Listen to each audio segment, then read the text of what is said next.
officieux et officieusement officiel. Welcome to Godio TV. Welcome to Godio TV. Godio TV, c'est toute une aventure. Microphone politique. Qui a dit quoi? Causerie avec le prêtre peintre Bernard Duvert. Bonjour mon père. Bonjour. Alors je vais poser une question parce que je vous ai entendu dire, vous savez pourquoi l'église a pris feu? Pour moi, ce sont les curés qui ont mis le feu à Notre-Dame. Alors je m'explique. Bien sûr, ils n'ont pas mis une allumette en sans flamber. Mais pour moi, ce feu est descendu du ciel. Et quand on voit depuis des années la décrépitude de cette cathédrale, de ce lieu qui jadis était un lieu du sacré, de prière, qui est devenu un lieu touristique, avec l'appui d'un clergé en quête d'argent, et qui ont installé sous tous les piliers de la cathédrale des écrans de cinéma pour mieux voir les offices, avec des publicités comme j'en ai vu hier à Saint-Sulpice, les mêmes écrans où on vous fait de la publicité sur les vaccins pour le Covid. On se demande qu'est-ce qui se passe dans un lieu sacré. Le résultat, c'est qu'aujourd'hui, les bénitiers sont vides, et lorsqu'un chrétien rentre dans une église, eh bien, au lieu de faire son signe de croix comme on faisait autrefois dans un bénitier, il va se laver les mains à l'alcool qu'on lui donne à la fontaine, voilà, et il rentre tout heureux dans la cathédrale ou dans telle église, voilà, comme ça. On arrive finalement à désacraliser. Et ce que je reproche au clergé, et particulièrement à ceux qui ont été en charge de Notre-Dame de Paris depuis des années, c'est d'avoir, quand je dis quand c'est eux qui ont mis le feu, je veux dire d'avoir désacralisé tellement le lieu, avec des chansonnettes, avec des offices qui sont disparates, qui n'ont plus de corps véritablement, qui n'ont plus de lieu de recueillement. C'est devenu une salle de spectacle, quoi. Qui est devenu, même pas parce que si le spectacle était beau, encore, ouais. on se dirait. Mais c'est dans son sens large. Ils ne se rendent pas compte que les gens ont quitté ces églises. S'il y avait du monde à Notre-Dame, c'est les touristes. Ouais. Et je remarquais dans les derniers temps que quand les touristes s'en allaient, qu'on annonçait qu'il y avait une messe, il n'y avait plus que 10 ou 20 rangées devant de vieilles bigotes qui étaient là pour assister à la messe de 18h30. Mais en fait, ça ne représente plus rien du tout. Quand j'étais petit chanteur à Notre-Dame de Paris, dans les années 60, la cathédrale était bondée de 2000 à 3000 fidèles. Il n'y avait pas de touristes dans Notre-Dame. Quand il y en avait, c'était comme ça. Mais c'était... Voilà. Quand on chantait les ordinations des prêtres à la fin du mois de juin, il y avait 160 à 180 prêtres, nouveaux prêtres qui arrivaient dans l'allée centrale de Notre-Dame sous les grandes orgues de Pierre Cochereau qui tenait. On était vraiment dans le sacré. Aujourd'hui, tous les 3-4 ans, il s'honore d'avoir 2 prêtres, 2 nouveaux prêtres et un diacre. Là, je ne sais même pas s'il y a peut-être, même admettons s'il y a 5 prêtres qui vont être ordonnés cette année sur le diocèse de Paris, ça ne veut rien dire du tout. Donc, tout ça mis à bout, en bout, eh bien, c'est l'incendie, c'est le feu qui tombe du ciel. C'est parce qu'il y a certainement une colère divine. Vous avez fait de ma maison, dit l'Évangile, une maison de marchand du temple. Et le Christ prend un fouet et lui aussi a allumé l'incendie du temple de Jérusalem à l'époque. Il en a même annoncé la destruction. D'une certaine manière, je ne sais pas, on va reconstruire Notre-Dame. Pour qui? Pourquoi? Pour d'autres touristes qui viendront? Quand on pense que l'actuel archevêque voulait déjà dessiner des plans sur la comète pour arranger Notre-Dame comme un aéroport, avec l'entrée centrale, les petites lampes bleues, avec ci, avec ça, des choses qui n'ont rien à voir avec la foi, le mystère du sacré. Alors, tout cela a allumé la colère divine. Et je pense qu'on pourra peut-être penser qu'il y a eu un attentat, que c'est un attentat islamiste, que c'est une négligence, que c'est simplement un court-circuit. J'aurais du mal, de ce point de vue-là, à penser qu'un court-circuit, même une allumette, ait fait flamber tout ce qu'on appelle la forêt, Notre-Dame. Tout ça a été calculé, préparé à l'avance par quelqu'un qui a eu certainement la volonté du diable pour allumer cet incendie. Alors, peut-être qu'effectivement, il y a aussi une circonstance politique ou de guerre de religion, peut-être aussi. Mais en tous les cas, si Dieu est Dieu, il peut permettre les choses ou ne pas les permettre. S'il l'a permis, je pense que d'une certaine manière, les prêtres devraient réfléchir aujourd'hui sur toutes leurs églises qui brûlent, qui se vident, des cathédrales qui menacent de flamber. Il y a eu la cathédrale de Nantes encore, il n'y a pas si longtemps. Il y a eu le portail de Saint-Sulpice à Paris, Notre-Dame. Ils ne s'interrogent pas, ils sont toujours avec des sourires, ils maintiennent des offices ridicules dans les absides de Notre-Dame avec des casques sur la tête et en faisant venir... alors vous voyez, on n'est pas contre les artistes, alors ils vont venir Capuçon avec son violon, ils vont venir une cantatrice, mais tout ça, c'est pas du sacré. C'est de la représentation, dire, voyez, nous sommes toujours là. Et puis c'est surtout un tronc, pour toujours alimenter ce tronc, une image. Voilà, donc c'est très mauvais. Et puis, ils ne se font plus respecter. Un archevêque de Paris qui a habillé en habit liturgique et qui en même temps a un casque et un gros micro devant sa bouche, ça ne va pas. Il y a quelque chose qui ne va pas du tout. Enfin, moi, je ne sais pas, je serai archevêque de Paris, je dirais aux journalistes, si vous voulez m'interviewer, venez à l'archevêché, je vous recevrai, je serai à mon bureau, voilà, et je me tiendrai dans ma place d'archevêque. Mais là, ça veut dire quoi? C'est encore plus déshonorer le lieu, c'est encore plus le désacraliser, et j'allais dire que c'est encore allumer même un incendie de plus. Alors, vous comprenez pourquoi je sois complètement horrifié de tout cela. Et quand je dis, effectivement, je vous dirai qui a allumé l'incendie de Notre-Dame, je vous dis c'est la désacralisation de ce lieu. Par la désacralisation, c'est la colère du ciel. Et c'est pas fini, parce que je crois que cette colère, Notre-Dame n'est qu'un symbole.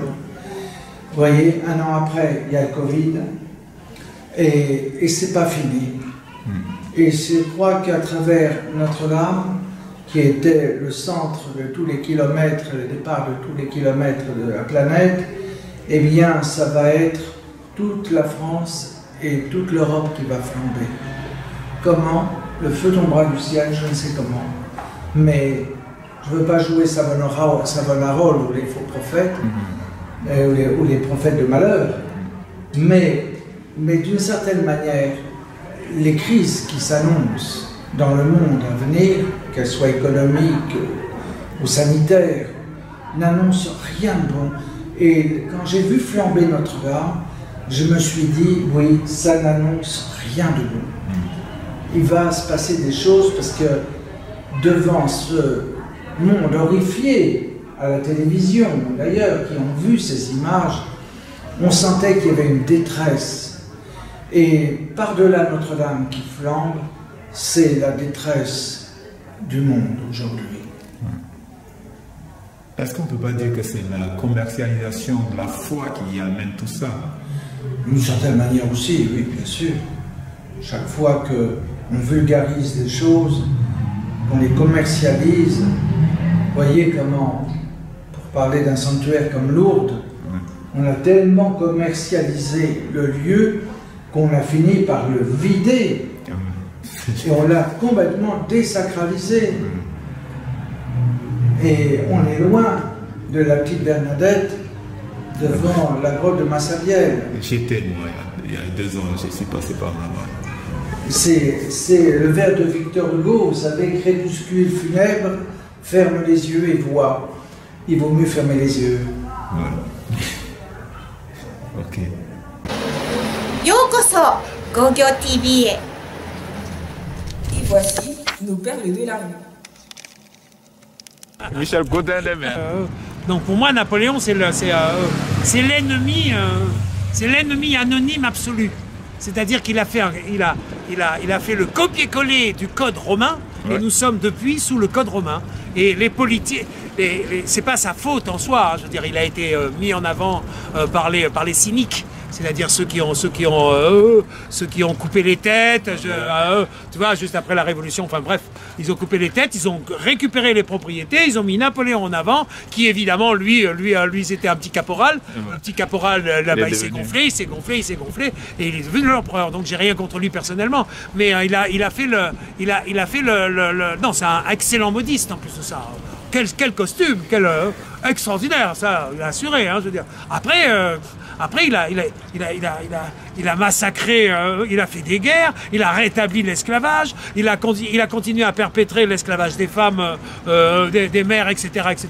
Je veux dire, il n'y a pas de lieu de vivre ensemble. Et il y a le code que je combats, donc le code de propriété, qui défend la propriété sans partage et qui n'a jamais été légiféré, une démocratie étant un code de copropriété.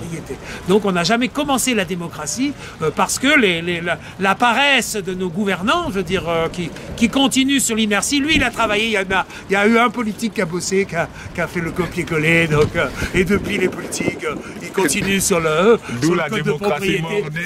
Et on est sous l'empire des propriétaires, en fait. Ouais. Et il y a les propriétaires et les locataires, les esclaves locataires, donc les esclaves locataires, avec quelques-uns qui ont le droit d'avoir un crédit voilà, et s'émanciper, enfin avoir un crédit, mais sinon il y a 10 millions de personnes qui sont mal logées. Combien de locataires? La location à fond perdu, ça ne devrait pas exister. Je veux dire, en démocratie, je veux dire, la propriété doit être légiférée au titre du peuple et on doit avoir un relatif né, logé à vie d'être humain. Voilà, donc c'est d'être citoyen, d'être souverain. Voilà, donc Napoléon, il a mis partout il s'est mis partout. Si tu vas voir là, on l'a mis partout, il s'est mis partout. Bah à mon avis, non, à mon avis, c'est celui qui s'est gonflé, hein. Ah c'est lui qui s'est mis partout. Hein. Et après, on est dans une vie qui doit s'incarner. Ouais. Chacun individuellement, hein, tout le monde doit. Donc, pour l'instant, dans la mesure où ce que je demande, c'est-à-dire des lieux et le corps d'état des artisans poètes, c'est-à-dire ceux qui œuvrent à la vie universelle laïque, c'est-à-dire à la vie de la poésie. Donc, pour l'instant, ça n'a pas été créé. Il y a eu des tas de poètes qui ont existé, Molière, enfin, en fait, tout ce qui fait l'humanité, ce sont les poètes, mais le corps reconnaissant que c'est une faculté d'humanité qu'il faut mettre à l'existence et épanouir, n'a jamais été créé. On n'a pas commencé. Donc le logement pour tous, qui est la base du commencement de l'humanité, que les Nations Unies devraient exiger à tous leurs États membres. Tous les États membres devraient commencer par, comme dit l'abbé Pierre, gouverner, c'est d'abord loger le peuple. Ils n'ont pas commencé. Donc voilà, tous les États membres devraient exiger à tout l'ONU et faire après le corps religieux, au sens du mot religieux, ça veut dire ceux qui relient. Il faut comprendre que le religieux, les politiques sont des religieux. Et normalement, ils travaillent à relier. Le religieux n'est pas automatiquement théocratique. C'est pas Dieu, c'est pas religieux, c'est pas voilà. Le religieux, c'est ceux qui relient. Le politique, normalement, c'est le religieux des religieux. Il faut bien considérer ça. Voilà. Donc voilà. Ouais, mais ça a changé de sens depuis, non? Non, et ça n'a pas été orienté vers Dieu. Le sens, c'est pas ça. C'est que le seul religieux qui existe jusqu'à présent, les seuls qui relient pour l'instant réellement, ce sont les religions. Ouais. Bah ouais. Ce sont les seuls. Et le politique, pour l'instant, même Monsieur FI, là, il dit qu'il n'est pas religieux, alors qu'il l'est. Alors qu'il est un religieux. Tu comprends? Je veux dire, ils veulent pas comprendre que le mot religieux, si tu regardes dans le dictionnaire et que tu vois son étymologie, c'est bien ceux qui relient. Oui. Donc le rôle du politique, c'est justement normalement de nous relier. C'est de gérer la cité et donc comme je le redis, commencer déjà par loger le peuple, sans oublier le errant. Qui existera toujours, il y aura toujours le errant. Donc les lieux du errant doivent exister de fait. Je veux dire, à Paris, ils ont fait la bibliothèque François Mitterrand. Il faut faire l'équivalent pour le errant de la taille de la bibliothèque de François Mitterrand. Je veux dire, 10 000 personnes, c'est rien. Je veux dire, on est bien d'accord au sens de l'humanité. Et voilà, les étudiants, ils ne sont pas logés. Mais on délire, je veux dire, c'est du délire.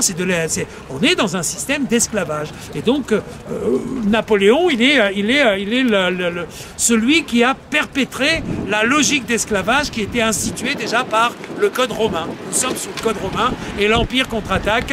L'empereur a été remplacé par l'argent. Voilà, donc les politiques, je demande, donc dans mon dernier écrit, je demande aux politiques d'instaurer enfin le RIC pour la constituante du code de copropriété, né et logé à vie, d'être un souverain. Donc comment on fait? Voilà, on arrête là.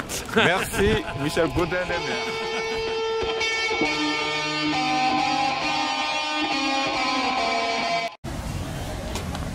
Nous sommes à la bergerie des Malassies à Bagnolet. Ce lieu existe depuis 13 ans et aujourd'hui il est menacé de destruction. Nous allons rencontrer Gilles, le berger, et son association Sorte de Terre. Reproduction. Brebis, l'année dernière, j'ai eu 24 naissances.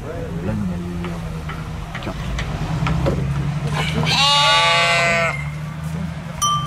Non, elle est spéciale. C'est pour ça que je vais les bouger. Comment tu l'appelles, elle? Zaza. Je dis bonjour et ici nous sommes à la bergerie. Est-ce que tu peux présenter un peu le lieu? Alors bonjour, bienvenue à la bergerie. Ouais. Je suis Gilles et je suis le jardinier, le chevrier de l'association. D'accord. Voilà. Ouais. Et la bergerie c'est à Bagnolet, c'est sur le plateau des Malassies. C'est un plateau voilà, où il y a encore des grands arbres, des oiseaux qui chantent, même si on a déjà perdu beaucoup de nos grands arbres, on a déjà perdu beaucoup d'espace, aussi bien pour les jeux d'enfants que pour se retrouver, pour être ensemble. Quoi. Donc la bergerie, voilà, c'est un lieu pour être ensemble, c'est une petite ferme. C'est un endroit où tout ce que tu vois sous tes yeux, c'est fabriqué avec des enfants, avec des jeunes. On leur apprend à cultiver la terre, à fabriquer des cabanes, des bancs, des tables, des choses dont tu peux avoir besoin. Et c'est une association. Donc ici c'est la bergerie des Malassies, mais l'association s'appelle Sorte de Terre. Ouais. Ça fait 13 ans qu'on est là dans le quartier. Et donc voilà, nos activités, c'est vraiment déjà accueillir les gens à la bergerie, donc une petite ferme avec des chèvres, des moutons, des poules, faire des jardins, gérer des espaces verts. Et donc quand même 1 hectare d'espace vert, donc c'est quand même ça va, mais aussi avoir vraiment à côté des enfants et des jeunes pour transmettre ce qu'on est capable de transmettre. On est un groupe d'amis, et puis... C'est ouvert quoi. Ouais, bien sûr c'est ouvert, il n'y a pas besoin d'être adhérent, de toute façon on ne fait pas d'adhésion, c'est ouvert, quand on est là c'est ouvert à tout le monde. D'accord. Voilà. Et qu'est-ce qui se passe là, Oli? Mais là en l'occurrence on est vraiment face à un blocage qui n'a pas de raison d'être, si chacun est honnête. Le lieu est menacé de disparition, qu'est-ce que ça te fait? Qu'est-ce que ça me fait? Ça me met très en colère et ça me rend triste aussi. Pourquoi donc? Pourquoi? Parce que je rêve qu'il y ait plus de lieux comme ça, donc quand il en reste et qu'ils sont menacés de disparaître, ça me fait peur aussi. C'est tout mélangé, voilà. Je m'appelle Zoé. Nous, on s'efforce vraiment à être honnête, c'est-à-dire à faire correctement notre travail et à décrire la situation de manière objective, en se mettant aussi toujours quand même dans la position de ceux qui n'ont pas forcément le plus la parole. Et Et on est aussi, on essaie aussi d'être honnête, objectif dans, voilà, quand on parle de nous, de nos besoins, mais aussi quand on parle des autres et de leurs besoins. Et en l'occurrence, ici, le besoin, enfin il y a plein de besoins, mais nous en tout cas le besoin auquel on sait répondre, c'est le besoin d'espace, le besoin de beauté, de poésie, comment dire, de tolérance, d'accueil, voilà. C'est pour nous, c'est le message qu'on veut porter, et pour nous c'est le message des lieux mêmes où on a grandi, c'est-à-dire la banlieue est parisienne, où voilà, où il y a aussi, il y a peut-être plus de hippies ou je sais pas quoi, mais il y a eu et il y a encore des utopies, et ces utopies elles peuvent s'incarner.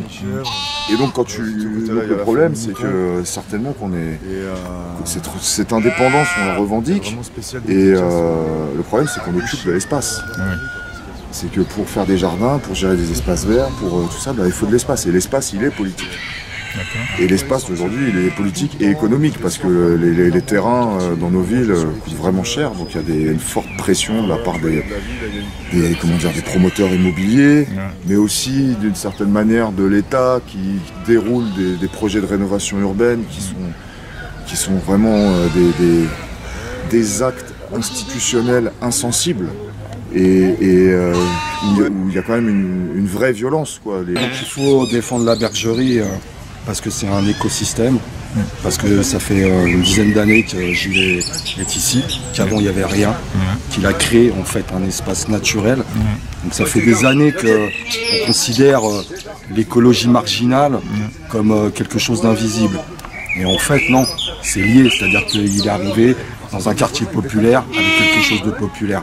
Donc il ne faut pas que ça soit détruit, surtout qu'il y a un contre-projet, projet alternatif, proposé par la bergerie et des architectes, voilà, qui est défendu. Il y a des relais, il y a déjà aussi des associations, Action Rébellion, on attend Alternativa, voilà, il y a plein de gens qui se sentent concernés, impliqués, même au-delà de la ville. Ça va au-delà de la ville, ça rayonne même ailleurs en province. Bien sûr.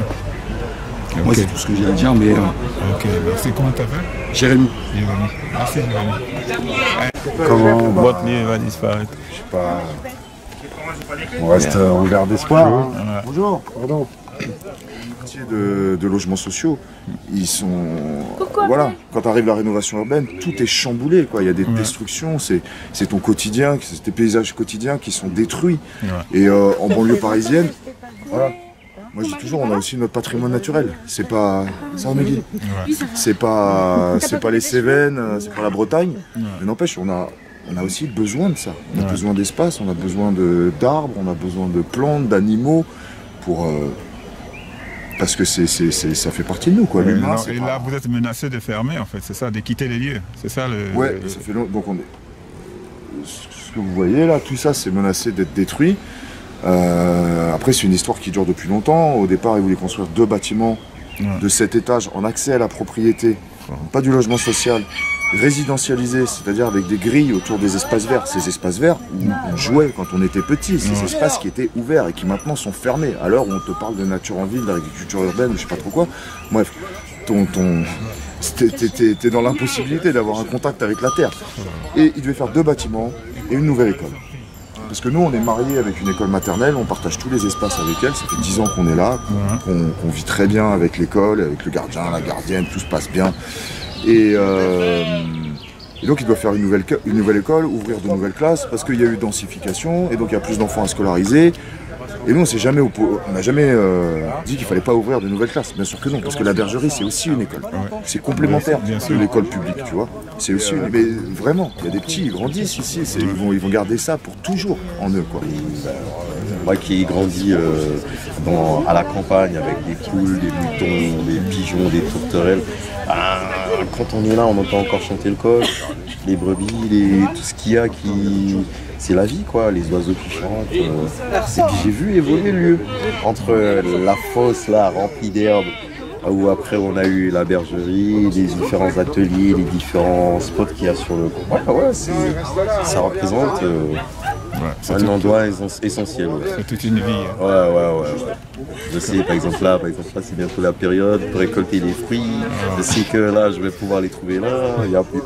bientôt tous ces arbres-là ils vont disparaître. Et ça aussi c'est des choses qu'on risque de perdre de loin, quoi. Pas uniquement ici, mais apparemment il y a beaucoup d'autres lieux qui sont en danger pareil, qui rassemblent du monde, qui rapportent du bien dans cette société où on est tous en train de se bouffer après Covid, après tout machin, les gens ils se regardent en chien faillant.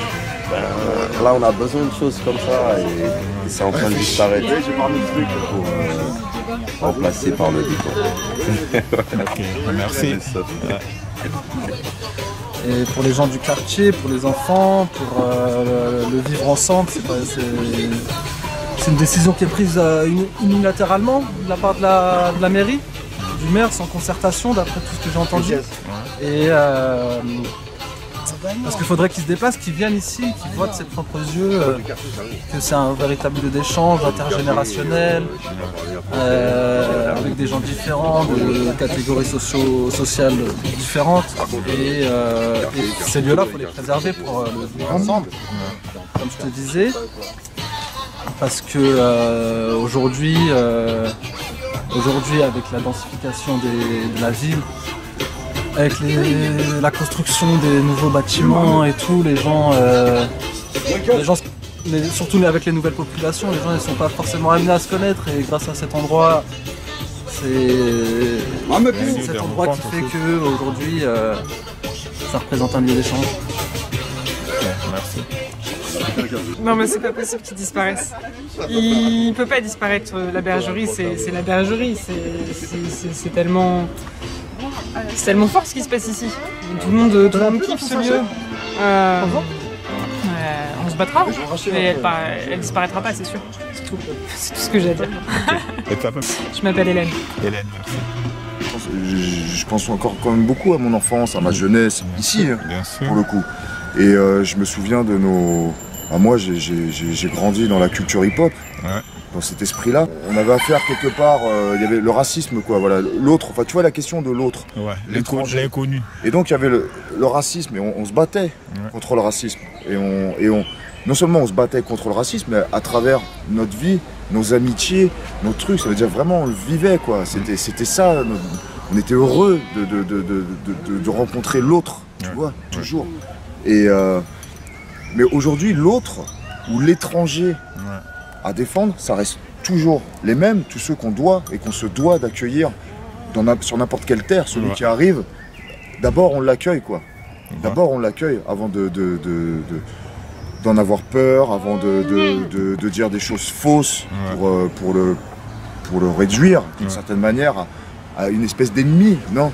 Mais aujourd'hui, l'autre, c'est aussi la plante, l'insecte, l'animal, parce qu'on est, pour moi, c'est ce que je dis aux jeunes des fois, j'ai vraiment l'impression qu'on est face à un ultra-racisme où, voilà, toujours on a peur de l'étranger, mais même maintenant c'est la vie.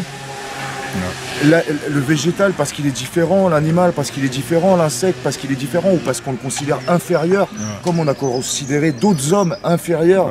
Et donc c'est vraiment la vie dans sa globalité qui est attaquée. Et donc aujourd'hui, l'autre, c'est toujours l'autre humain qui arrive là où toi tu vis, mais c'est aussi la plante, l'arbre, l'animal, l'insecte, tout ce qui est vivant. Et c'est parce qu'on peut pas laisser la vie être détruite comme ça. Et nous ici, dans des zones urbaines, vu qu'on en a tellement peu de la vie, des arbres, des plantes, des insectes, tout ça, il faut absolument qu'on le défende, parce que nous après on n'a plus rien. On n'a plus rien. Et aucun être humain ne doit être coupé de ça. Protégeons les arbres. C'est nous les Bagnoletais. C'est nous qui représentons Bagnolet. Oui, on a un maire, il est le premier magistrat de la ville, ok. Il est là pour écouter ses riverains. Si on l'a élu, il écoute ses riverains. Est-ce que c'est possible, pas possible, on peut s'arranger, on peut... C'est ça la concertation. C'est-à-dire on va donner quand même à nos gens de Bagnolet, même de tous bords, politique ou ce qu'on veut. Après tout, dans ce genre de choses, on ne met pas de politique. Ça appartient à tout le monde. La nature, c'est tout le monde. Je lève la tête, je vois le soleil, comme mon voisin, s'il lève la tête, il verra le soleil. Il n'en verra pas deux, il n'en verra qu'un, comme moi. Tu vois ce que je veux dire? À partir de là, moi, je trouve que c'est embêtant parce que les familles sont habituées à ce lieu. Et puis en plus, c'est à des gens aujourd'hui qui habitent dans le bâtiment, dans ce qu'on peut appeler le béton, des voisins qui ne disent même pas bonjour, ou qui ne se voient pas. Tu comprends, par rapport aux heures de travail ou quoi que ce soit, ou vraiment une fois tu vas les croiser. Et logiquement, le week-end, tout dépend des gens. Mais ici, c'est vraiment convivial, familial, de tout bord. Du plus petit au plus grand. Ici, c'est des gens sereins qui travaillent et qui aiment ce petit coin pour se réunir, parler un petit peu de tout et de rien, quoi. Voilà, tout à fait. Merci. À bientôt. Bah, c'est un lieu magnifique, c'est un lieu formidable, un lieu magique. Ouais. Mais c'est menacé de disparition. Il y a quelque chose ici, il y a quelque chose. Vous recevez aussi des enfants ici qui viennent revoir les bêtes? Oui, énormément. Voilà, énormément d'enfants, énormément de parents, énormément des gens qu'on ne connaît pas et qu'on sympathise. Voilà. Ça va faire un village. On se connaît tous pratiquement ici à la ferme. Voilà, ça fait mal au cœur que ça disparaisse. Ah bah oui, bah, bien sûr, ça va faire un énorme trou. Ouais. Ça va donner l'angoisse aux gens de Bagnolet. Parce que ça fait un trou. Ouais. Disparition comme ça. T'imagines ou pas? Ouais. C'est triste. Ils enlèvent quelque chose vraiment de puissant. Ouais. Tout ça pour des bâtiments. Regarde l'école qu'ils vont détruire là. La maternelle, là. Elle est superbe. Je me demande pourquoi ils vont la détruire. Elle est magnifique. Même les chefs sont avec les enfants. Ah bah ouais, parce que ça c'est. Il y a beaucoup d'enfants en ville même qui ne connaissent pas, qui n'ont jamais vu ce que c'est qu'une chèvre. C'est ça. Moi-même, la première fois que j'ai vu les chèvres, j'étais impressionné. Très impressionné. Tu les as vus, non? Ils sont super belles. Ouais, j'ai pris des images. C'était une école, la Pêche d'Or, pour les enfants, beaucoup de verdure. Que là, il n'y aura plus. On se retrouve avec des cours béton, enfin voilà. Hein. Okay. La Pêche d'Or s'appellera vraiment plus la Pêche d'Or parce que là, ils avaient appelé la Pêche d'Or parce qu'il n'y avait que des pêchés.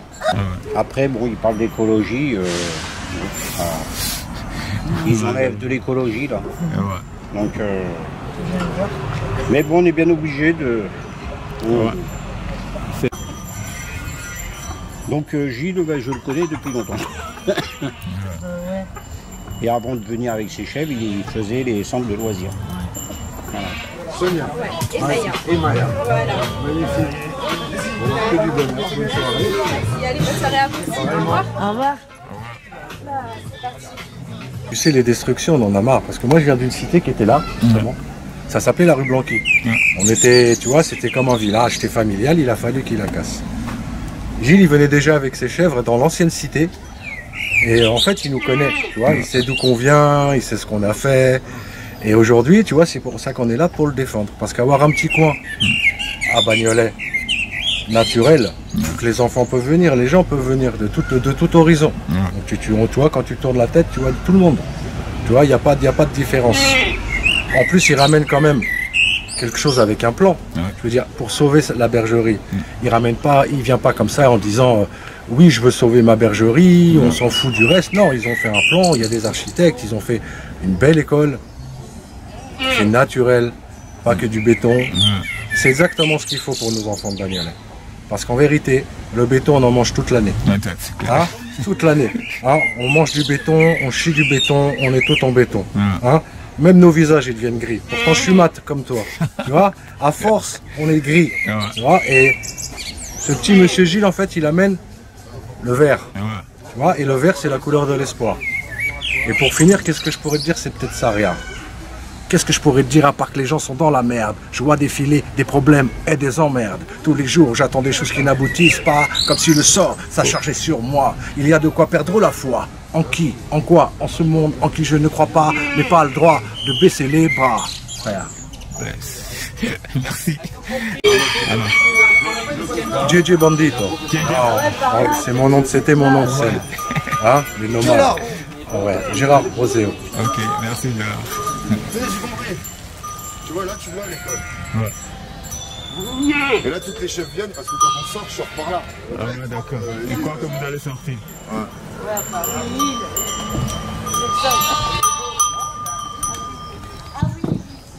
Il n'est pas l'heure de sortir. Il y a Def. Le bouc. Il y a 3. La faille. Bonjour. Pourquoi chercher à convaincre pour une chose qui devrait être évidente? Bienvenue à Transmission, le journal officiel des 3W.web. La cour.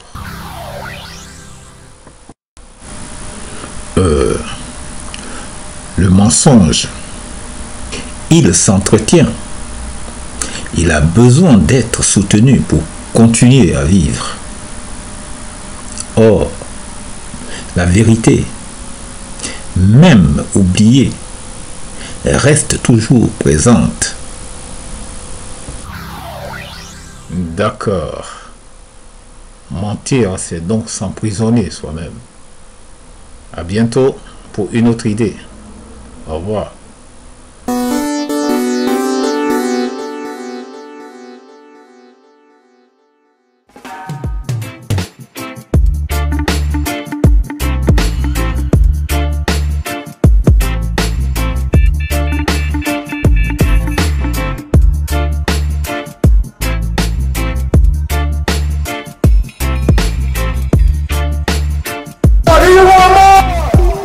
Bonjour, c'est Loana pour notre mini-festival reggae. Reggae music, international. Pour les noirs, pour les blancs, les petits et les grands, les gentils, les méchants. Tout le monde balance, you know.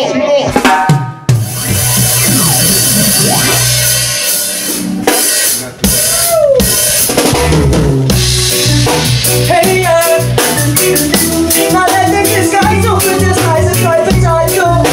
Nah, nah, nah. Hey, to live pain for me.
General Bob Zeplayan, you know. Yeah,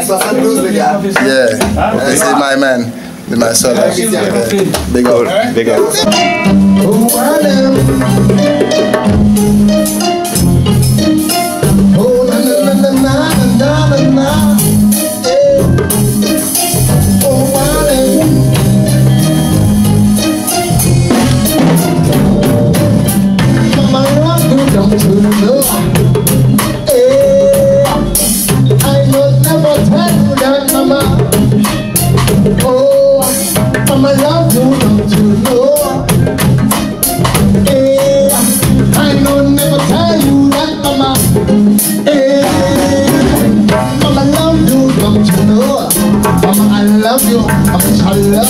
I know never tell you that, mama. Baby, mama, love you, don't you know? Mama, I love you, mama, I love you. I know never tell you that, mama. Baby, for you. Mama, je t'ai dit pour te dire que je t'aime. De toute façon, je suis tellement de la peine. I take in my life, we make a stipulation. Alors je t'ai dit pour que tu puisses te comprendre. En tout cas, je pense qu'on parle de paix. De te dire à quel point qu'on s'aime. Quand je me dis c'est la joie qu'on t'aime. Maman, je vais te dire que je t'aime. Maman, I love you. Oh, it's so nice to be with you, mama. Mama, I need you. I need you, mama. It's so nice to be with you, mama. Mama, I love you, don't you know? Mama, I love you. Mama, I love you. I never tell you that, mama. Oh yeah, oh yeah. Mama, I love you, don't you know? Mama, I love you. Mama, I love you. I know never tell you that, mama. I know never tell you that, mama. Oh, na na na. Oh, na na na. Oh, na na na.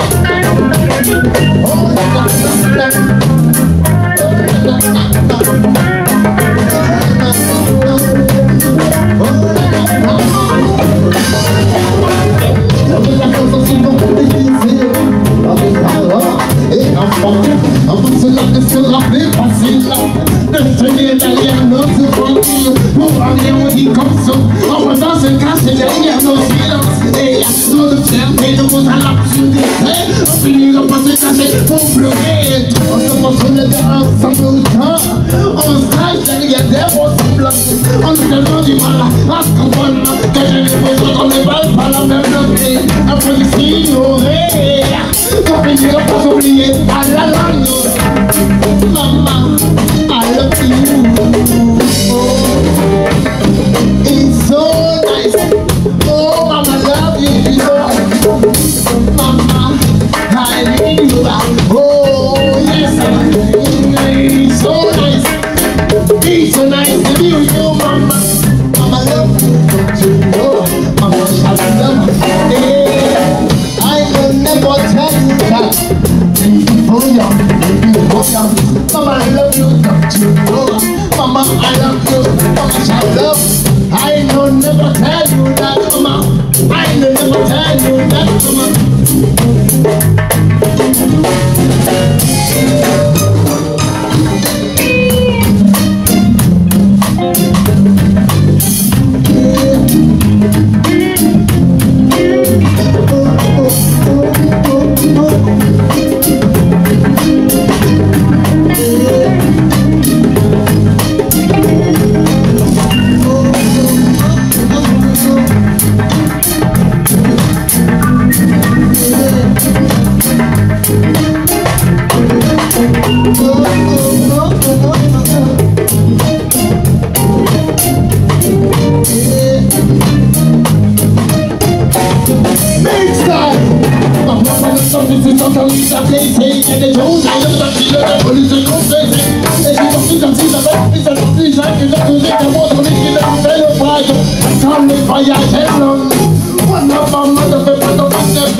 Même si tu ne plus là, ta présence est dans mon mental, maman. Oh maman.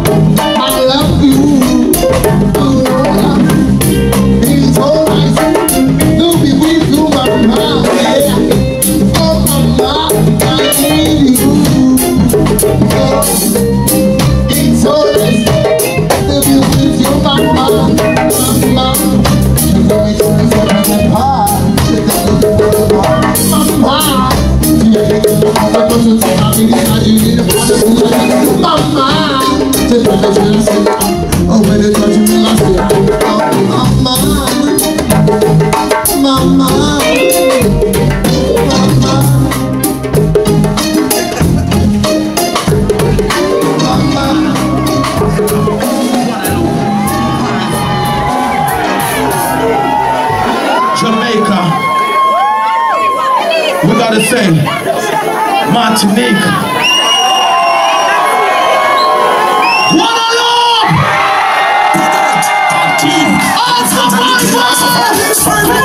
If we don't kill me, that's only make me stronger. What we see we dead, but we keep on living longer. I don't want to bring from the girl them, but them take away in Africa.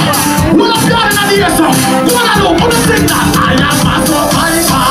I am a survivor. Say them traffic catch me, escape them like a tiger. We don't care about criticizer. What you say? I am a survivor. Level. It's bad mind people believe we alone. Be them like time we not go and phone. Call out to your survivor, them build the man. Tell it and don't try to grab the man's phone. Say them. Mama show me the life. I don't really put your back and fuck up. Them say we know. Hold on. Stop. I'm gonna make a fish. I'm gonna make a phone call.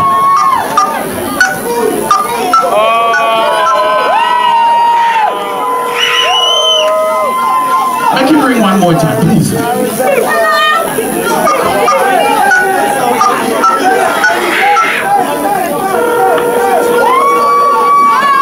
Put your bantan. How them a treat you? Just feeling I'm feeling. What you say? With your love we will always be. I don't really put your bantan. My faith is in vain. Till Shiloh is Rastafari. I don't know what the road. Martinique will never do. Put up your hand and allow to them free up. Put your papa to me.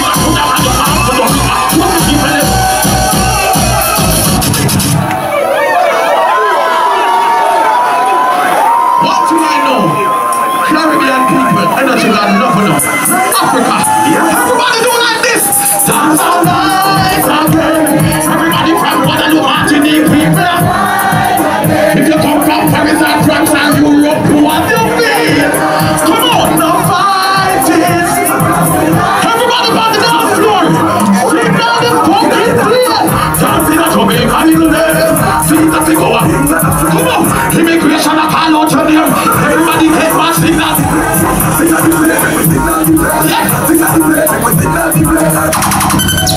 Are you tired?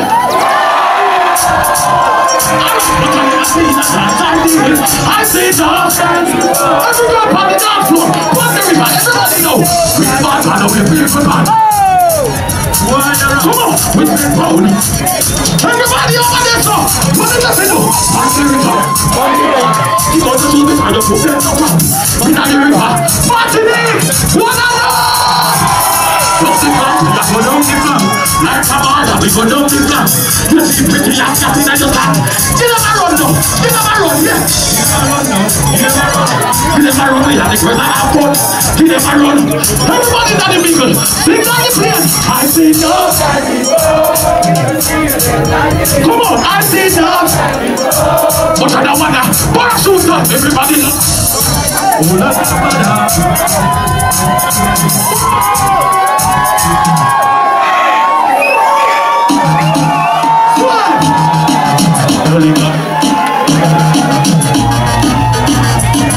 if that's inside, all your fear tonight.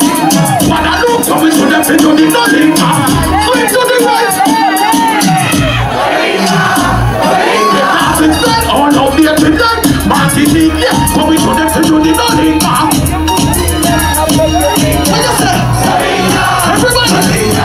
On the ground, the way the bottom of your wind up wind. Batman and dancing, no ass in the wind. Tell us what we want to know.